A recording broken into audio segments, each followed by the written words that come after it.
So with Instagram, what I would be doing is using the hashtags to hone in on my demographic and my target market. So, for instance, maybe something like toddlers or toddler life or breastfeeding or something like that, because I want to hit mums. So I would go through that hashtag and I follow people and I'd have a conversation with people. Hey, I've seen your page, like what you do. Just wanted to connect. And I leave it at that. I wouldn't be salesy. I wouldn't be pushy. I wouldn't be sliding in someone's DMs with like, hey, do you want to join my team? I've got a great opportunity. That's not how I do things. I would just be trying to meet new people, build my following other people. Welcome to MLM Nation, a podcast of leaders, by leaders, for leaders, hosted by Simon Chan. He's built a team of over 200,000 and is now a full-time MLM coach and trainer. So if you're ready to level up your business, join us now. Let's do this. MLM Nation, this is Simon Chan. I'm fired up to bring our special guest today. She's an amazing leader. I met her out of Mallorca, Spain, when I was in the leaders mastermind with Rob. And when I found out she uses systems and everything, a lot of automation to run her business, I need to get this leader on MLM Nation. And so today we have Sarah Higgs. Hey, Sarah, are you ready to make it happen? Oh, Simon, I'm so ready. I'm so honored to be there. It's just super exciting to be here. And I cannot wait to kind of have this conversation with you. Sarah Higgs is from the UK and had a rough childhood where her mom passed away early and her dad was an alcoholic. This led to a life of self-sabotage, which Sarah fortunately was able to change and turn her life around. She eventually worked in a corporate role at a stockbroker before she transitioned to being a stay-at-home mom. This ultimately led her to pursue a flexible career path, and that's how she discovered network marketing 16 years ago.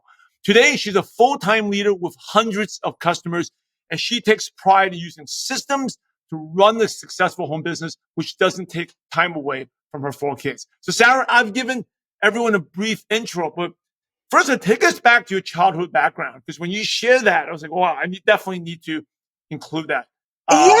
Yeah, it was interesting because I'd say up until the age of 16, I would say what I had was quite a normal life. I did pretty well at school, both parents at home, older brother. My dad did have this kind of drink problem going on behind the scenes, but it was never like an abusive drunk or anything like that. He was just very kind of dependent on it. So it's kind of like the skeleton in the closet that no one talked about. And then at 16, my entire world got changed upside down. You suddenly get this diagnosis that your mum's got cancer, that she's going to pass away. And everything changes. I got kicked out of my sixth form, my studies twice. She passed away. My dad got sober, but in the meantime of doing that, completely changed his whole life, met another woman, sold the house that I lived in. I was forced to move to London. I moved away. I went down the road of drink and drugs and anything kind of to put a Band-Aid over how I was feeling. And I guess, that led to selling drugs for my own habits and living off friends' sofas. And it was this kind of crazy time that I look back on. And now it's almost like I can't believe that was me, but it was a survival. Like every day was kind of just to survive, to get that next hit, to kind of try and build my life back together. And I was kind of given this lifeline eventually. And my brother kind of said, come and move up with us. He just had a baby. He's like, come and move up in here. And that was kind of a transitional point where I walked away from all my friends. I walked away from everyone I knew. I walked away from my hometown. And just kind of restarted my life afresh. But that came with kind of a lot of baggage. That came with a lot of kind of mental health breakdowns and just kind of holding myself back. I didn't feel like I was worthy of someone to have success or to be good at something because of the way I'd kind of lived my life for a few years. I had this real kind of blocker that I'd start something, I'd start to be good at it, and then I'd never finish it. I'd sabotage myself every time by kind of not following up, not following through, not taking the action.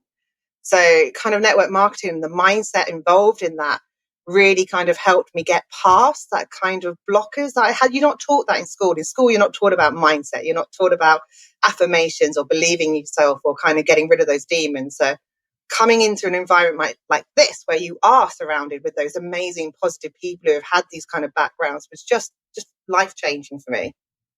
So how did you start having that feeling that you are worthy of success?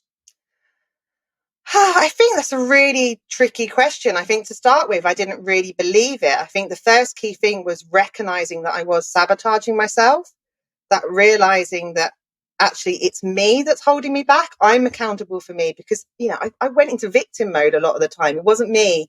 It was the hand I've been dealt. It was the fact the world had done this to me. Like, it wasn't my own laziness or the fact that I'm not doing the action. And I think that was a real wake up call. The moment I suddenly went, hold on, like this responsibility lies with me. I'm the problem. I'm the one who's not doing what I need to do to be successful. I've always had these desires and dreams to have like the life I have now, but I would hold myself back. And I think that was the first thing, is recognizing it. And then it was going, okay, if I'm recognizing it, I need to identify when I'm doing it. And then I have to just push through it. I have to just do the things that I know I need to do, follow through with them and take those actions. And eventually I think I became someone who I was proud to be. And that kind of got me past that kind of sabotage or not feeling worthy or feeling like someone like me should have success. But yeah, it took a lot of kind of work. And there's still wobbles. There's still times now where I sabotage myself or I find myself feeling uncomfortable or, that imposter syndrome or like, what is someone like me? Even things like this podcast, there's a part of me that goes, what is someone like me doing on this podcast? And then I have to remind myself of the things that I've achieved, the things that I've done, the team that I have built. But it's always there, but it is recognizing it and not using it as an excuse and just getting past it. You're the only one who's accountable for what you have in your life, with your business, with your family, with everything. And I think that was a key moment for me of realizing that.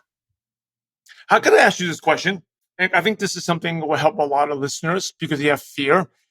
You said that you've been on a lot of podcasts, but you were actually nervous to be on this one. So how do you, when you're nervous, I think this is something a lot of people relate to. What did you do? How do you overcome that nervous? How do you just show up? I think you have to be comfortable with being uncomfortable. You have to go, okay, not everything in life is going to feel comfortable. It's going to feel great. You're going to feel like, oh yeah, I'm on top of the world. This is amazing. And it's worth being uncomfortable for. It's worth being nervous for. For me, it's kind of giving myself a talk in the mirror. I have like a little ritual. So when I'm presenting, if I'm presenting on stage or anything like that, obviously you put makeup on and put your perfume on. So even when I'm doing something like this over video, like if I'm doing a training online, something like that, I brush my teeth, I spray perfume. I have those little things in my mind that says, okay, now this is professional Sarah. Now this is Sarah who has to lift her game, who has to be that version of herself, because of the other version of me that sits at home in my hoodie and like eats chocolate while I'm answering messages on the sofa. She doesn't come and present. She doesn't come and do things like this. So it's those little things that make you feel more like the person you need to be at that moment. And there was a couple of messages to my friends going, I'm freaking out. And them going, shut up and get on with it. So let's fast forward a few years, and then you turned your life around. You had a good career, stay-at-home mom. How did you discover network marketing? Who told you about it? How did you learn about it? So the first time I got to network marketing was about 16 years ago, and I did it for a couple of years. And it was an advert in the paper that I actually responded to. Someone had put this kind of job advert in, and it was around weight loss, and I'd had like a few pounds from having kids, and I was like, okay, maybe this is something I want to look at. So I kind of went along, and I have to be completely honest that someone kind of signed me up and paid for my kit, and I didn't really even know I was in network marketing at that kind of point. It was kind of a bit cloak and daggers. But after a little while, I kind of realized what the business was, what it was about, went to lots of trainings, fell in love with the kind of model, but got pregnant with my third child. And back then, this was before we kind of used social media for growth. It was a lot of going out leafleting. It was a lot about picking up the phone, going to actual meetings with people. And with being pregnant and having two other children, and I didn't overly align with the products, that it just got to the point. I'd been fairly successful with it because if I could do something, I want to do it. But again, that kind of sabotage, I think, came in as well, where I got to a certain level and then kind of dropped away, walked away, decided it wasn't for me, loved the model, but actually at that point, it wasn't quite right for me. Then in 2014, I found a product that I loved, that I was going to buy lots of, and decided, okay, I want to be involved with this company, but only as really a customer level. I was like, I wanted to sign up but just for those products. I didn't really want to go down being busy running a business again. But 3 months later, I went to a company event where something just clicked with me. Something just went, why am I not doing this? And it was one of those kind of life-changing moments. There's not many moments in life that you can put your finger and go, that's one that really changed the direction of what my life was going. But sitting there at that event, it just clicked that actually I've got something in my hands that I've got really good potential with, and I'm not doing something with it. And I owe it to myself to really do that. And that changed everything. That really propelled me forward into wanting to build a team, wanting to help other people achieve. And just, that was the moment it really started to go. What built that belief at that event that made you feel like, wow, I want to do this? Do you know, it's a really good question, Simon. So something I think I've always had actually is really good belief in my own abilities. I don't really know where that comes from, but ever since a young child, I was quite lucky. I was quite sporty. I was quite naturally good at most things that I went to. So I've always had this kind of belief that I can do anything. Like if someone tries to tell me I can't do something, that really kind of pushes my buttons of like, oh, you watch. Don't ever say I can't do something, because it will really, really push me to prove someone otherwise. So I think I always knew that I could do it. But it was kind of, I think I just saw, I didn't have much money. I'll be honest, I was broke at this point. Why I wasn't wanting to do it as a business, I don't know, because there was times where I remember sitting and we used to have like a meter on our gas and electric, and getting down to like my last £10 and going, I even need to buy food for my children or put heating on. Like how is this my life? So I don't know why I wasn't really pushing, but as I sat there and watched other people achieve and other mums who were like me, it kind of really went, why the hell am I not? And the what I came across is like, well, what if I just try? What if I just try and get to that first rank? What harm is it going to be? And when I say try, I don't mean just put out a post on social media. I mean, get up every day and try and find some team members and, give it my all every day. So I think a lot of people use that, oh, I'm trying. And well, what have you done? And you're like, well, I put 2 very kind of passive posts out in like the week, or I spoke to one person. He's like, well, that's not trying. That's, not taking the action. So I think that's really, what happened. I just saw that other people were doing it and gave myself a talking to of like, why am I not? And what if I just try and change something here? And the results were fantastic. Why did you get good results? You said fantastic. Or did you get results right away, or it took some time? So from that point, I hit my first rank advancement 3 weeks later. So my first kind of leadership role was in 3 weeks. And then I ended like top 3rd new recruiter that year. But actually it was the following year when my growth skyrocketed. I kind of plateaued a little bit of like, we have hit this criteria. This is what you need to achieve it every month. And I kind of sat around that bubble of not much growth. I think I had this kind of limiting belief on myself that this is the line that I'm aiming for and this is what I'm getting. And then the next year I kind of took off all those limiting beliefs. And that's when my business just flew. I went from like having no leaders underneath me, a team of like 37 people. And then by the end of that year, I had a team of just under 800 people and 60 leaders underneath me. So the growth from January to December was just off the chart. And it's because I took that limit off of like, well, actually, rather than just trying to hit what the benchmark is, what if I just try and hit whatever the hell I can hit every single month? And that was massive. You said limiting beliefs. What are some limiting beliefs you had, and how did you overcome them? Well, it was limiting beliefs to me can either be the things you put on yourself. You don't believe you're worth more. You don't believe that you're worthy of earning a certain amount. Or in this case, for me, the limiting belief was I had set a goal that I was going to go to this level, and what the criteria was here. And therefore, that's what I was hitting every month because I wasn't progressing. I hadn't set a goal or a belief to go higher than that. So that was all I was hitting. And I was scrabbling around at the end of each month. You know what it's like when teams go like, oh, we're not quite qualified. We haven't quite got there. I need to like find this sales volume or sell these products or do this. And that was me every single month. And it was so exhausting. And I watch leaders do this now. And it's exhausting for them every single month because then they're putting all this energy in the last week to try and gather everything in. And actually what I did was like, no, actually I'm going to hit from the start of the month just what can I achieve? How many people can I get into my team? How many sales can I get? How many events can I get booked in? What can I do right now? And it changed everything. So there was no more ever having to worry about hitting things at the end of the month because it was done within the first 3 days. And that really, really changed. And that was the limiting belief for me, was stopping just aiming for what I needed and aiming for as much as I can. For someone that you said you always had belief that you could do it, right? I mean, that's why you can overcome those limiting beliefs. But what about someone that struggles?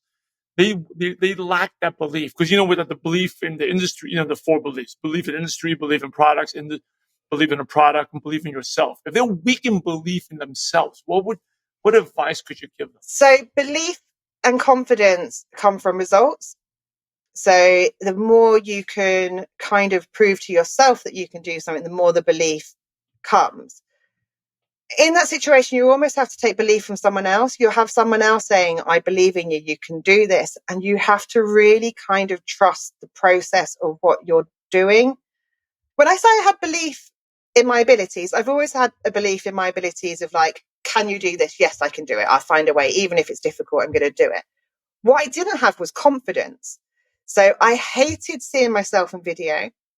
I hated hearing my own voice. I wouldn't even do like a one-to-one video call with anyone. So something like this was no go back then. Absolutely no chance would I do this. I hated it. I didn't do video recordings. In fact, when I first joined, I said, I'll do photos. I will set websites. I'll do anything, but I'm never doing any video.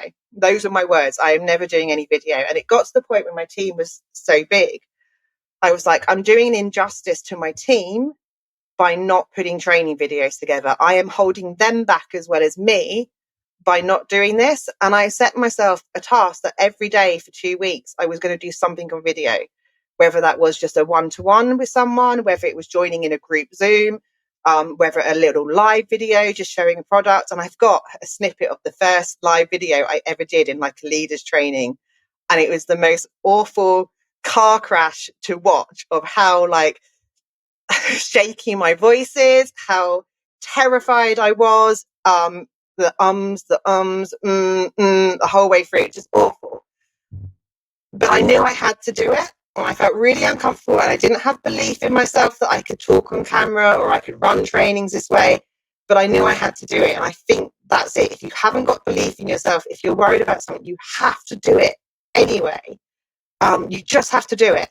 Like the results and your why and the reasons you need to do it are so much bigger than your own fear or your own limiting beliefs that you have to do it. If you want that success, if you want to achieve, there's no question. Whether you believe in yourself or not, those are the tasks that you have to do to get the results. And once you see the results, the belief will come afterwards. This is my favorite question. What is your worst moment in network marketing? To the point that you almost quit, but you didn't quit, and that's why you're the leader you are today.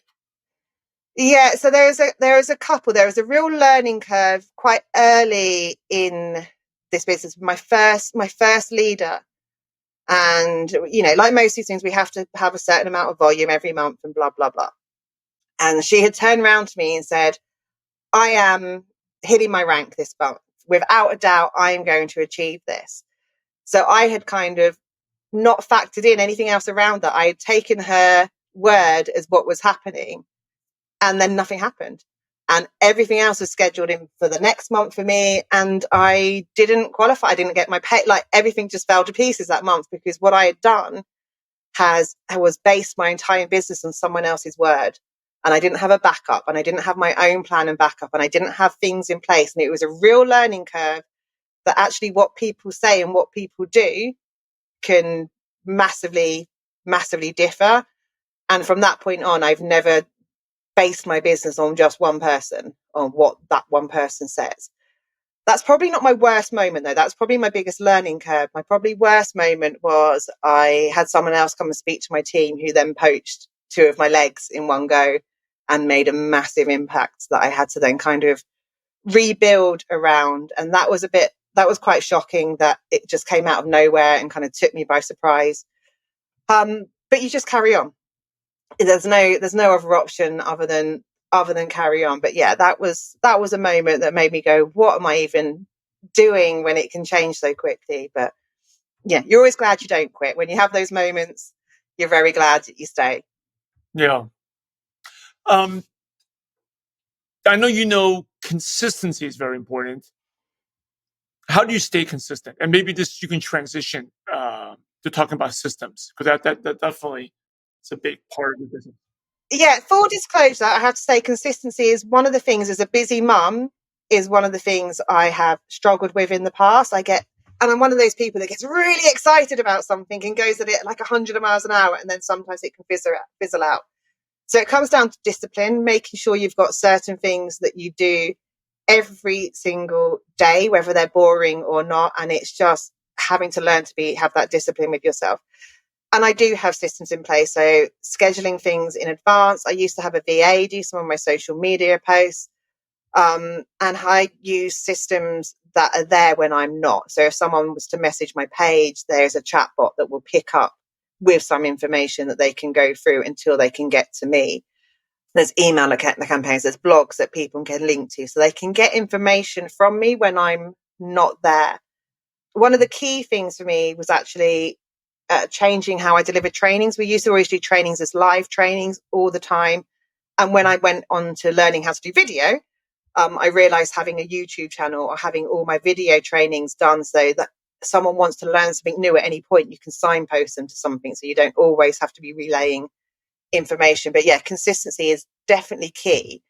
I do say though that if you've got the desire and the why, the consistency will come. Because if you wake up every single day motivated to reach your goal, to hit your dream, like, you're going to take the action. It's when you're distracted away from your purpose and why you're doing anything, that's when you stop becoming consistent, because there's other things that are kind of becoming more important to you. So stay focused on what you believe in and what you're going for, and the consistency will kind of just come around that. That's so true, because the distractions, what are some potential distractions people should be aware of? Oh, there's so many distraction. Friends, children. Like, it's so easy for me as well. When I first, was doing this as a self-employed person, but staying at home with the kids, it would reach the summer holidays and I'd have so many friends be like, oh, can my children come over to yours? I've got to work this day and I've got to do this day. And it was like, yeah, okay, they can come and play. Actually, I'm working too. And it's so easy for people to not realize you're actually working and there's stuff that you're actually doing when you're doing it at home. Less so, I think, now since COVID, when more people work from home.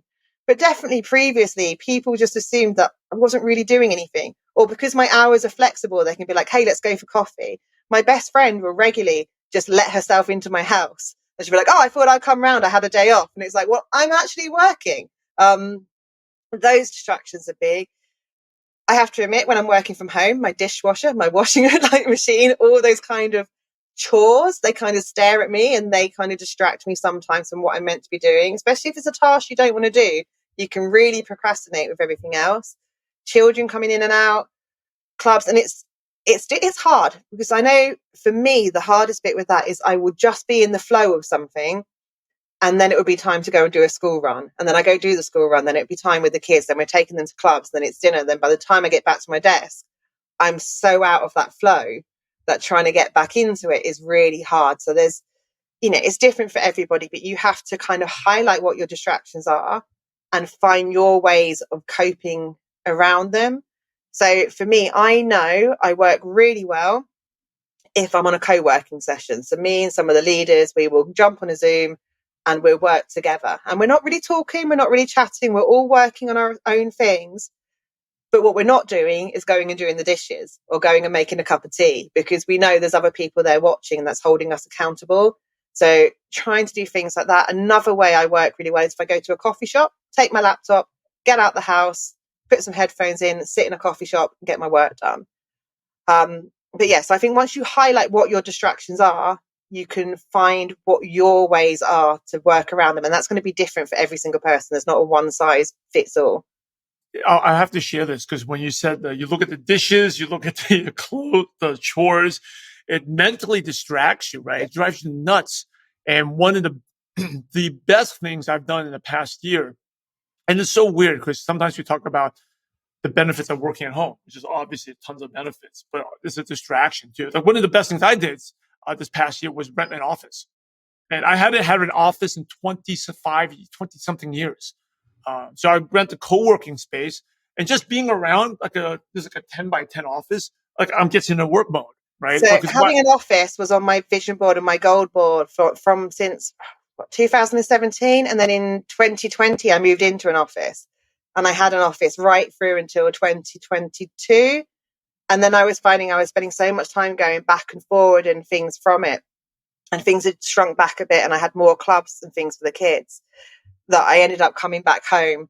But it is creeping back into me now that maybe it's time that I go, because it's not that expensive to rent an office. I think people feel like it's this huge cost. But actually, if you've just got a small office, or like you're doing like a co-working space, actually it's not that bad. And we do have an office here, somewhere around here, that you can just rent for a couple of hours. And that's how I first started getting into it. In lockdown, there was this office that I could just be like, okay, I'm going to go rent you from 9 till 3 on this day. And it could be ad hoc like that. And I really kind of got the benefit from it. So yeah, having an office, I agree, is a game changer. And it's something I think I'm going back to doing, because yeah, being back at the house, and you're right, they just eat away at you. You see those chores. And again, it's down to discipline. You have to go, no, I'm in work hours now. I'm not going to touch those until I'm out of work hours. Or get up early and make sure they're all done before you start your work hours. But you need to have that kind of structure with yourself. What are your work hours? Are you actually working in those hours? Because let's be honest, we all like to be fake busy.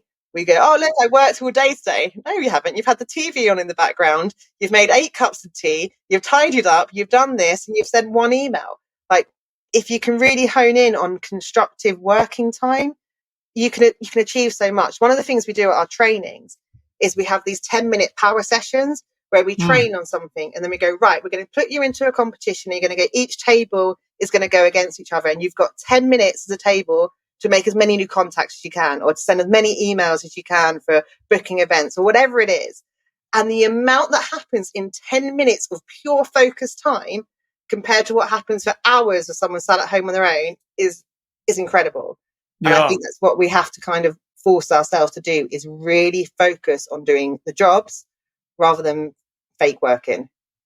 Well, it's like going to the gym. You go to the gym by yourself, you may slack, or you have a trainer, or you're meeting a friend. You always work out harder if you meet a friend. My PT, my personal trainer at the gym, he kicks my bum when I'm there on my own. I'm like, oh, I'm going to go on the treadmill for a bit and just like do this. Yeah.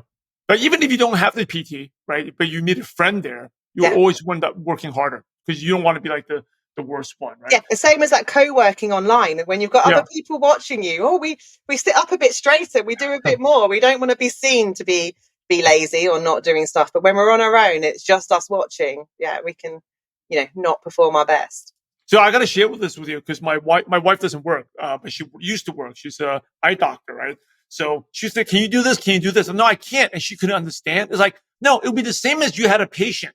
You just can't tell your patient, no, I can't see you right now. I got to do this chore, right? And then when I explained to her, like, where are you? No, look, I have an appointment with myself. It's just like you have a patient. You can't cancel, move things around. I can't do that either. And then she finally got it. Because when you're at home, they feel like, yeah, you're not really working. You can do whatever you want, right? Yeah. And that comes down to communication. It's the same with your children. My children have, been around me doing this for a long, long time now. And they will know that even when we're on holiday sometimes, or things that I would say, like, I need 2 hours of work. You are going to sit, play on your games, whatever you're doing. Then we're going to go out all day. You're going to go to the pool. We're going to do whatever. And they know that this is the time that I have to do this, because this is what pays for us to be in this place, or to go in and do this. And they understand now, okay, mummy needs to focus. We're leaving them alone. They've been kicked out of this room today. They're like, you stay away while I'm doing this. And it's that, and the same with your spouse. It's that, yes, I want to spend quality time with you, but this is what I have to do first. This is why it's important to me. And I only need this amount of time, and then it's done. And I think if you have that communication, then it's not a problem. You also need time away from your business. So many people get stuck in the trap where they're on their phone 24/7. And I was guilty of this when I was in huge growth, of like, I wanted to be there congratulating everybody. I wanted to respond to everybody. As soon as they messaged me, I wanted to reply. Now I will just put the phone away, be with the kids, be with the person I'm with, but know when I pick it back up, it's going to be quality working time. Yeah. You mentioned about going to the Starbucks or even a Yeah. coffee shop. That's huge. Just changing the environment and not seeing the distractions, like the mess at home. So how my office thing got started, I have an accountability partner. Actually, ironically, we have a monthly call. We've been doing it for 10 years. Today is the call right after this. But he'd been telling me to get an office for the longest time because he is an entrepreneur as well. And I was like, oh, no, it's not worth the money. It's not worth the money. But it's so worth the money. So how it started out was I didn't go to the office. And I'm lucky my office is actually only 2 minutes away from my house. So, but I went to the library, which is 5 minutes away. I booked a room and I was like, wow, when I was in the library, I was way more productive, right? Then that's how I transitioned to getting the office. But sometimes in the office at night, I can come here just for 45 minutes and I'll get more done in 45 minutes than stay at home at 3 hours, hearing the kids yelling, screaming, or are they doing their homework and all that. So the distractions and like you brought up, the environment is a huge part. Well, I think the environment in every way. You take a plant. If you put a plant in a bad environment, it is not going to grow. You have to choose the environment you are putting yourself in, the people you are hanging around with. Like I said earlier, I walked away from all my friends, from everybody in the town that I lived in. They were a bad environment for me. They were lovely people and nice people, but that environment was not the environment that I was thriving in. I had to change my environment completely. And that happens when you become successful in network marketing as well. You change your environment, you change who you're listening to. Instead of just listening to your friends down the pub, you're listening to podcasts like this, you're listening to motivational books, self-development books, and you are changing that environment. And it's the same with your work environment. If you are struggling to achieve anything, sat on your sofa, on your phone, or whatever it is, move yourself. Take yourself to a coffee shop. Take yourself to a co-working space. Take yourself to the library. If you can't work on your phone, invest in a laptop. Invest in what you need to be able to be in the right environment for growth. Because if you haven't got that, you're not going to grow. You need to be able to grow, and you need to be in an area that makes you grow. Yeah. And the environment constantly changes. So as you get to the next level, maybe that current environment doesn't get you. It's kind of like the shark in the tank, right? You need a bigger fish tank, then a bigger one. Yeah. Especially when you've got kids as well, because they change so much. So when I started this, my children were babies and I was a master at network marketing with young children. Now they're teenagers. Actually, the oldest is 18. So now it's like, oh, now I have to be the master of running a network marketing business around taxing teenagers back and forwards. And the environment is always changing, but you have to find a way within that you can excel as well. And the last thing about this is not having the victim. I think for me, it was like, oh, the kids are constantly changing, right? Yeah. But you just have to hey, that's life. Leaders are catalysts. They change. Yeah. Constantly change. Yeah. Couldn't agree more.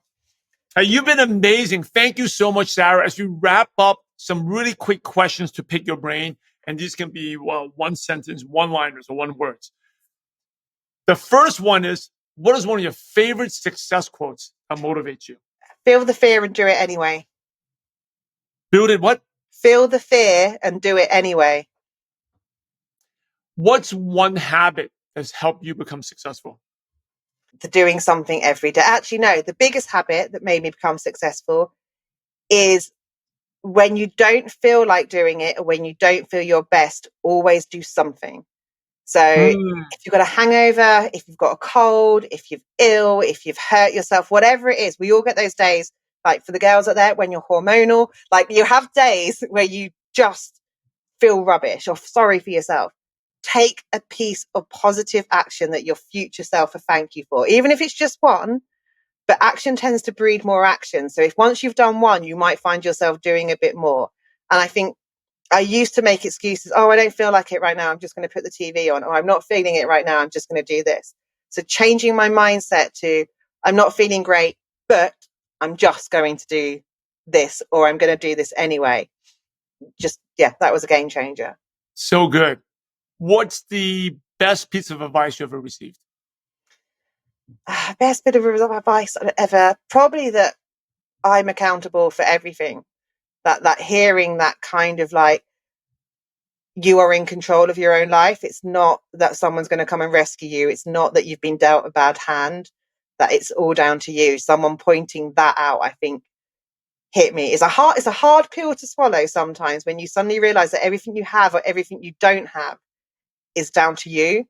and to actually hold yourself accountable and be like, oh man, yeah, that was actually my fault. I failed that exam, or my fault I didn't do this, or my fault that relationship ended, or whatever. It's a real difficult thing to kind of get your head around. But once you do it, you realize, okay, so I'm also in control of changing this. I'm also in control of the income I earn.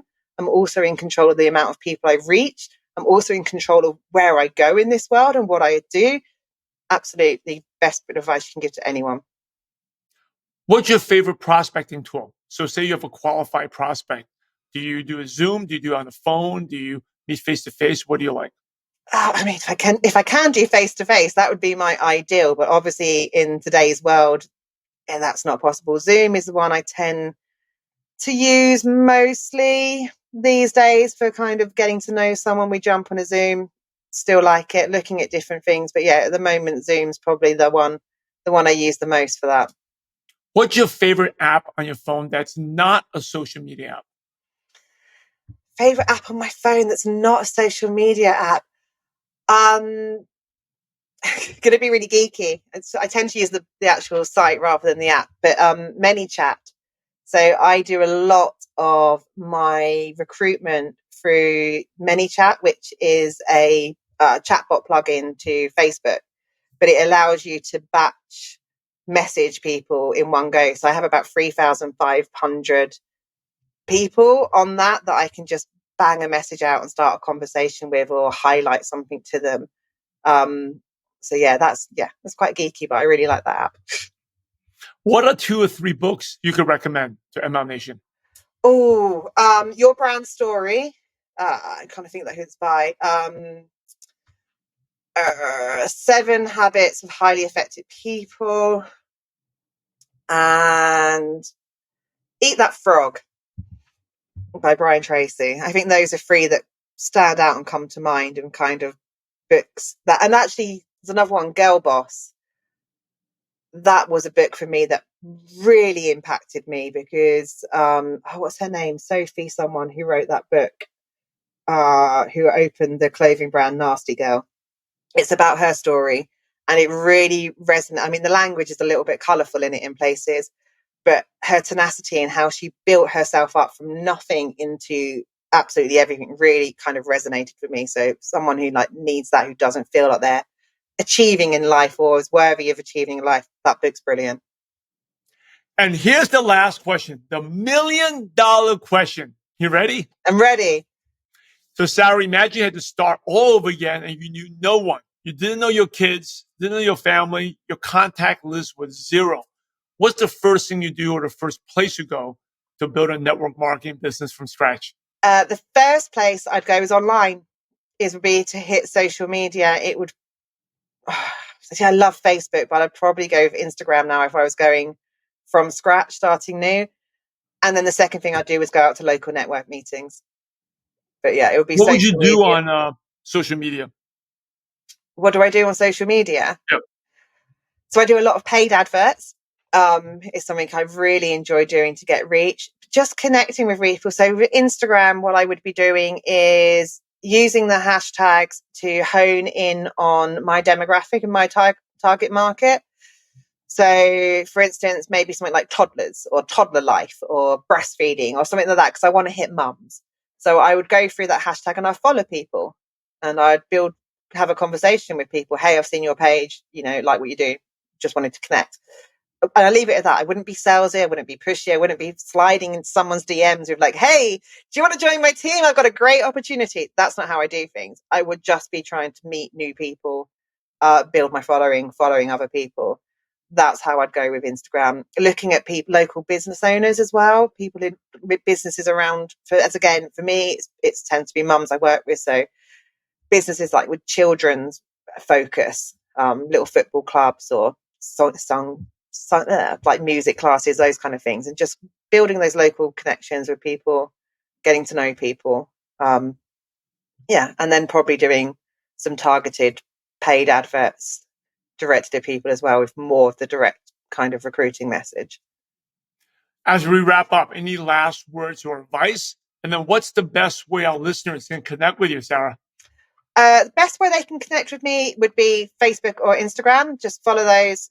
drop me a message. My inbox is always open. Sometimes it takes a little while to get back to everybody, but yeah, contact me on those. The best bit of advice I can give someone is know that you can do it. Is just know. Don't listen to anybody who says you can't. Like, that is the worst thing anyone could ever say to someone, is that you can't do it, or I don't think that's right for you. Just ignore anyone like that. You can do it. You are capable of it. You just have to believe it and have that desire and go for it. MLM Nation, you're the average of the 5 people you spend the most time with. And today you've been hanging out with Sarah Higgs. So keep up the momentum and go to MLMNation.com. Click on the podcast tab at the top and the show notes, or the nuggets of wisdom that Sarah shared, including the books she shared, and also her Facebook and Instagram links are there. Definitely go follow her and check her out and connect with her. Hey, in order to be successful in life, in business, and network marketing, you must help others. So, Sarah, thanks again for sharing your valuable time with MLM Nation.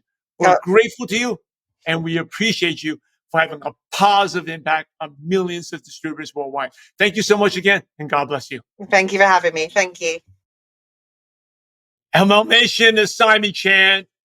Great show. I'm going to do a quick recap for you about this great episode from Sarah. So talk about environment, right? And she talked about distractions. I think the distractions are real.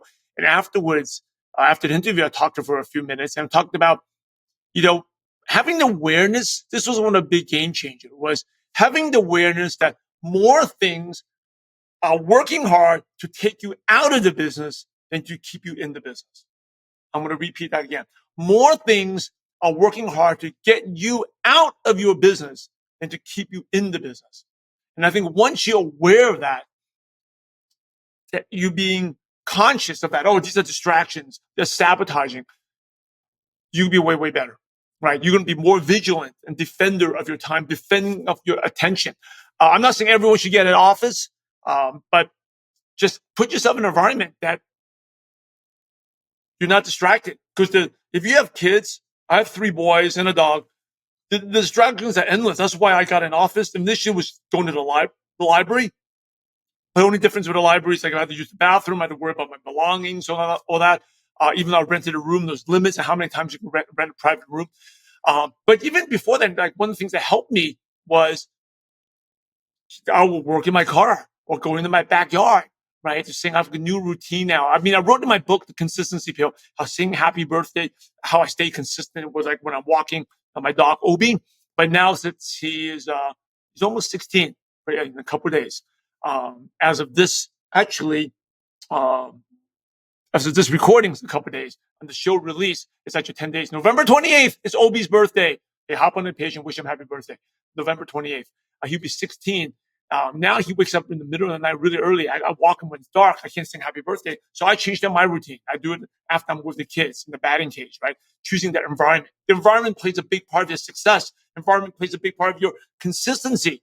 And it's always about the distractions. When I was, this is way back when I was living in a tiny 400 square foot apartment with my wife back then. She would so be annoyed because she was working. She couldn't even hear me to keep on doing prospecting calls. I was calling Asia at night to Malaysia. I had those little calling cards. I don't know if you remember, you pay them and you hope they don't run out of money. I would make these long distance phone calls while walking the streets in Santa Monica. But just walking put me in a more higher energy and just getting in that environment. And I would see these $1 million mansions. Like, oh man, one of these days I'm going to be living there, right? How? By making another call, making a call. That environment puts us in success, right?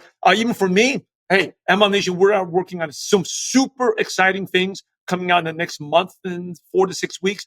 That came from going to Mallorca, Spain, and Rob Sperry's the Leaders Mastermind, right? The environment changes. Once you get to one part, if you stay in the same environment, you're not going to get better. You got to get into the next level, right? And that's why Sarah and I met at Rob Sperry's Leaders Mastermind. By the way, if you're a 6-figure earner, you need to definitely go to one of these events. If you're not a 6-figure earner, that should be your motivation to go, because it's a huge, huge game changer. I went there. It was blown away. Not necessarily what I learned, but the connections, like just getting myself out of the environment to think. The environment is so, so, so important. And for you, you can just go to the Starbucks, right? I think a lot of times people work better in a coffee shop because you see other people working.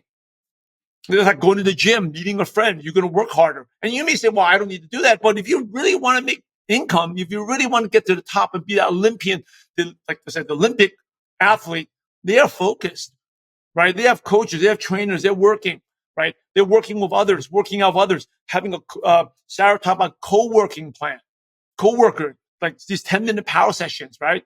That's awesome. It gets her going. And when you don't feel good, just do something.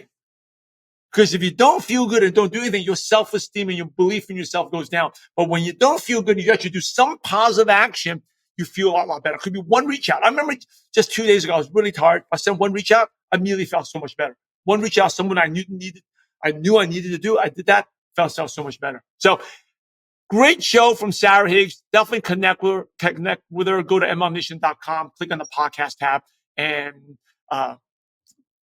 the show notes page over there, or the nuggets of wisdom, and definitely her social media, Facebook, Instagram is on there. So definitely connect with her.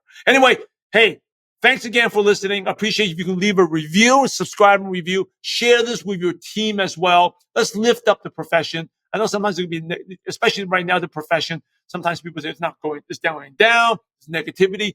It's time for us to unite. Hey, that's why we call ML Nation, because we're united as a nation.